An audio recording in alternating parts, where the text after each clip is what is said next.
Nous allons accueillir, Marie-Christine, le premier groupe, qui est le groupe qui s'appelle Kantfartet Saint-Evarzec. On aura plus de détails sur le nom tout à l'heure. C'est un cercle qui vient, Saint-Evarzec, c'est dans la région de Quimper. Et donc, on entend souvent un mot qui est le mot glazik, qui revient quand on parle de Quimper. Alors, glazik est de la région de Quimper. Glazik, si on traduit littéralement, ça veut dire le petit bleu. Oui, en fait, c'est parce que les hommes du pays glazik portaient des gilets de drap de couleur bleue. Et donc, tout simplement, on les a appelés les glaziks. Les glaziks, voilà, tout à fait. Ah. Mais Saint-Evarzec, en fait, est en bordure et là, le groupe porte la mode du pays de l'Avenne, du pays de Fouesnant-Pont-Aven. Juste à côté, hein, ça se touche. Alors, ils ont préparé une certaine suite de danses. On aura occasion de revenir, valse mazurka, danse pleine, bal Brodreger, et puis il y a aussi beaucoup de noms, et on vous dira au fur et à mesure quels sont ces noms, parce que eh bien, vous avez le droit aussi à quelques petites présentations. Les Kantfartet Saint-Evarzec maintenant sur scène pour la finale de ce concours de la Saint-Loup à Guingamp.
Marie-Christine, on peut peut-être dire un petit mot sur la période, l'étalement des costumes. Les costumes, ça va de quelle période à quelle période dans l'histoire de la Bretagne? En fait, si on remonte au plus loin, on peut remonter dans les années 1830-1840. C'est là où on retrouve dans les musées en fait les pièces les plus anciennes. Et puis, en fait, là où on a aussi le plus de documents, c'est grâce à François-Hippolyte Lallès. Alors, qui est ce monsieur? Parce qu'on parle toujours des costumes Lallès. Alors, c'est un peintre et un dessinateur. En fait, il a été commandité par l'éditeur Charpentier de Nantes, qui lui a demandé de faire des croquis en fait, de tous les costumes de Bretagne et même d'ailleurs.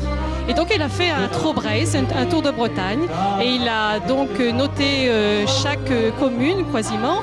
Et en plus, il a apporté des petites notes qui sont très intéressantes lorsqu'on va faire des reconstitutions. Donc ça, c'est les costumes, quasiment, c'est le fond le plus ancien. Voilà, c'est ça. Et après, quand on a des traces avec les appareils photographiques, donc c'est plus facile. Donc, dans les années 1900, on peut refaire sans problème. On peut aussi trouver à ce moment-là des pièces anciennes. Après-guerre, on a encore une forte influence et du coup un changement au niveau des costumes. Et puis les derniers costumes qui ont été portés dans les années 1940-1950 par nos grands-mères ou arrière-grands-mères. Là, ceux-là, on les a sous la main, donc on peut s'en servir. Voilà, tout à fait. Et on peut encore les voir dans quelques régions. On retrouve le cercle de Saint-Evarzec.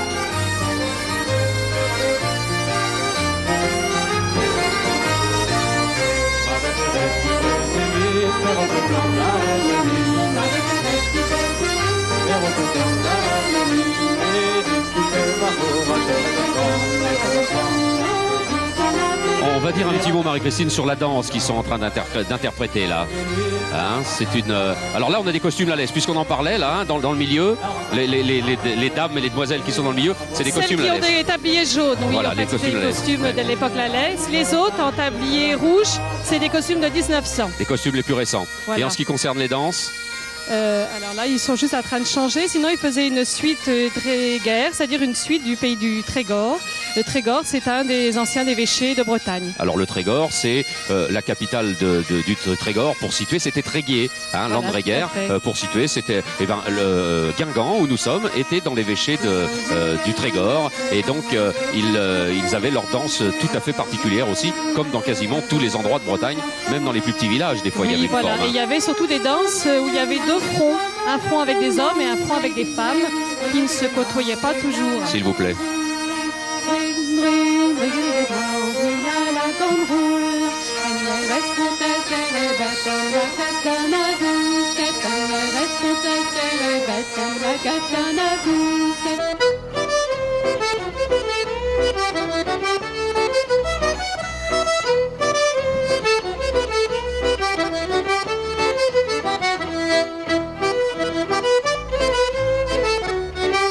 Programme du cercle de Saint-Évarzec, il y a une suite Penthièvre. Alors quand on va vous dire les noms des danses des suites de cette suite Penthièvre, la Guédenne d'Erquy, le Passe-Pied de Plaintel, le Tour sur le Dré, hein, si de vouloir le dire le tour sur la droite en langue galaise, eh bien vous aurez vu à peu près où se trouve la Penthièvre. La capitale de la Penthièvre, c'est Lamballe. C'est toute la région qui est en arc de cercle autour de Saint-Brieuc, qui monte jusqu'à Erquy, le Cap Fréhel et toute cette zone qui redescend après dans le centre de la Bretagne vers une région qu'on appelle le Menet.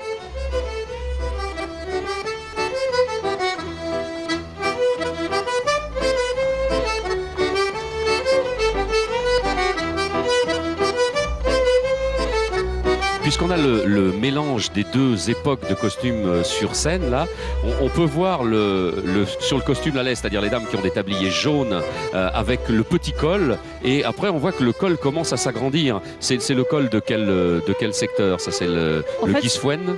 Oui, voilà, c'est ça, c'est le col de la région de la Veyne, donc qui va de Quimperlé jusqu'à Saint-Évarzec, pas loin de Quimper. Ce col, en fait, était un col de coton, ajouré ou non, donc avec des motifs, et il fallait un savant repassage pour pouvoir le mettre en forme, avec des pailles que l'on plaçait par-dessus, par-dessous, par-dessus, par-dessous, et l'on dit qu'il faut autant de pailles que de jours dans l'année. Et donc à chaque fois qu'on s'apprêtait à mettre son costume, il fallait aller le faire repasser parce qu'il y avait des repasseuses. Voilà, à l'époque, il y avait des métiers qui ont aujourd'hui quasiment disparu. Il y avait donc la repasseuse de col et de coiffe. Donc on envoyait sa parure, la parure étant donc la coiffe et le col. Le fin du fin étant d'avoir la parure assortie, c'est-à-dire avec les mêmes motifs sur le col et la coiffe. Et on l'envoyait chez la repasseuse en y mettant ses initiales. Le col tel qu'on le voit là varie selon le pays de la Veyne, hein. Il est plus grand, parfois plus petit. En fait, il varie selon les époques. Là, à l'époque d'Hippolyte Lallès, donc dans les années 1850, il est assez grand, mais il est aplati. Il n'a pas encore la forme qu'il a pris après. Dans les années 1900, il s'est rapetissé. Et après, il a pris encore plus d'ampleur après les guerres. Et là, maintenant, il est très difficile d'aller dans une voiture, par exemple, ou dans un car avec un grand col. On va en vélo ou à pied?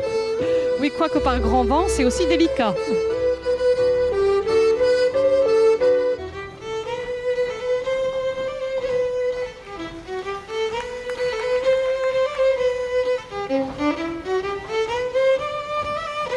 Alors j'ai quelques petits détails à vous donner sur le cercle lui-même. Le cercle de Saint-Évarzec, c'est un cercle qui s'est créé en 1989, qui est à Saint-Évarzec depuis quelques années maintenant. Il est en première catégorie depuis 1995. En première catégorie, il a donc gravi tous les échelons de la fédération Kendar assez rapidement. Saint-Évarzec, c'est une petite commune de 3000 habitants qui est située entre Quimper et Fouesnant. C'est le sud Cornouailles, et nous en parlions tout à l'heure avec Marc-Grécine. Eh bien, cette commune se trouve à la jointure entre le pays glazique, c'est-à-dire le pays des petits bleus, et le pays de la Veyne, qui est le pays on le surnomme aussi le pays des collerettes, hein. Et donc les deux influences se retrouvent. Certes, il y a quand même beaucoup plus d'influence du pays de la Veyne, mais on retrouve quand même quelques petites choses de ce pays glazique qui n'est pas très très loin de Saint-Évarzec.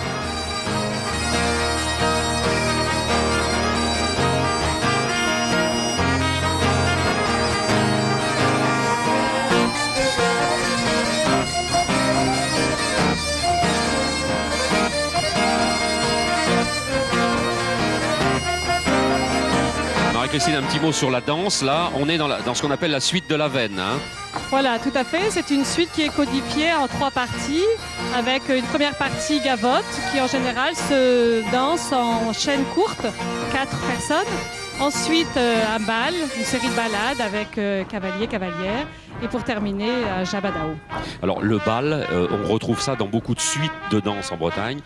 C'est, on peut dire, le moment où on souffle un petit peu dans la danse. Hein. Tout à fait, c'est le temps du milieu et le bal, c'est le moment où on se repose et c'est le moment aussi où on se retrouve avec un cavalier particulier, une cavalière particulière.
Le cercle celtique de Saint-Évarzec est un cercle qui s'exporte beaucoup, hein, qui va bien sûr dans tous les festivals de Bretagne. On l'a retrouvé au festival de Cornouailles à Quimper, on l'a retrouvé au festival interceltique, bien sûr au festival de la Saint-Loup, mais aussi dans tous les grands festivals de Bretagne et aussi les grands festivals hors de Bretagne, puisqu'il a participé au festival de Porto, au festival de Ghana, il est même allé jusqu'en Pologne. C'est vous dire si la tradition bretonne est prisée en dehors de Bretagne.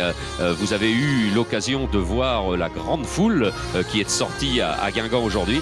Eh bien, je peux vous dire qu'il n'y a pas que en Bretagne que les cercles sont regardés et appréciés, puisque à chaque fois qu'ils vont à l'étranger, eh bien, à l'étranger ou sur le territoire français, eh bien, ils remportent un grand succès.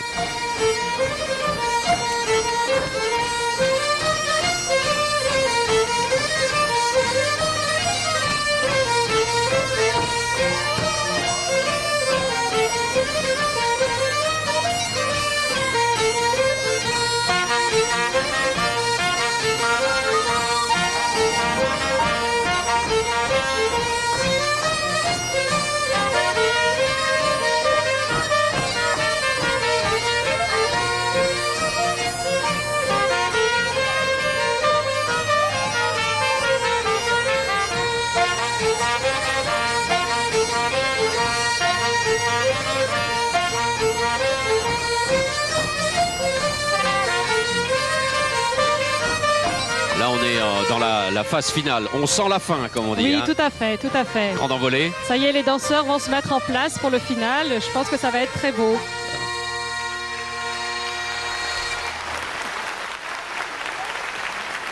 Le cercle celtique de Saint-Éverzec. Un cercle qui vient donc du sud Finistère et qui, l'année dernière, avait figuré en bonne place dans le concours de première catégorie. Alors maintenant, c'est le final, bien sûr, avec la sortie, parce que il ne faut pas rater son entrée, mais il ne faut surtout pas rater sa sortie.